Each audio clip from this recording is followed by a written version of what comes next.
చేసినా దేవుడు వాళ్ళ దిక్కు లేడు, దేవుడు మన దిక్కు ఉన్నాడు. ఎందుకంటే మన సంకల్పం మంచిది. నేను గొప్ప తెలివికల్లో ఉన్నాను నేను చెప్పను, పెద్ద పెద్ద చదువులు చదువుకున్నానని నేను చెప్పను.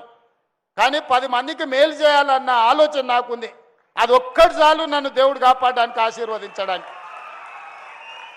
బస్తీలైనా ఏడైనా ముసలాం ఉంటుంది, ఆమె 10 మందికి మేలు జరగాలని, ఆడపిల్లకు ఏదైనా ఆపద వస్తే పోయి కూర్చొని సాయం చేస్తుంది. ఆమెను అందరూ గౌరవిస్తారు.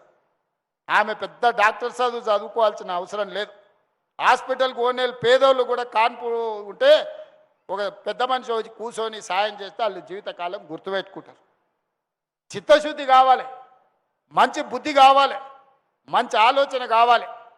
అందుకే ఇవాళ ఎక్కడ కూడా గతం నేను ఇన్నిసార్లు వచ్చినా, నిన్నమన్నే కుక్కట్పల్లి గతంలో ఎన్నిసార్లు వచ్చినా, ఎన్నిసార్లు చూసారు ముఖ్యమంత్రిని టీవీలో తప్ప ఎప్పుడైనా మనిషిని చూసిరా? మరి నేను మీ పక్కనే ఉంటే మీలాకనే ఉంటే మీతోనే మాట్లాడితే ఏడికి పోయినా అక్క నేను మీ మధ్యలోనే తిరుగుతున్నా కదా. అందుకే అక్క ఎవరు ఎన్ని చెప్పినా సంసారం నడిపేది మీరు, మీకు తెలుసు సాధక బాధక లేదు. ఇల్లు అలకాలన్నా కూడా ఒకసారి కాదు, ఇల్లు అలికినాక పండుగ చేద్దాం అంటే కూడా ఒకసారి ఉండదు. పైసలు ఉండి పోతే కూడా కిరాణం కొట్టోడు బంద్ చేసుకోకపోతే మనం పాయసం చేయడానికి బెల్లం కొందామంటే వాడు దొరకడు. ఒకసారి అన్ని ఉన్నా కూడా ఒక్కోసారి అల్లు నోట్ల శని ఉన్నది అన్నట్టు ఉంటుంది. కేసీఆర్ పరిస్థితి కదే, అన్నీ ఆయనకున్నా అల్లు నోట్ల శని ఉండి ఆయన మింగేసాడు. ఇవాళ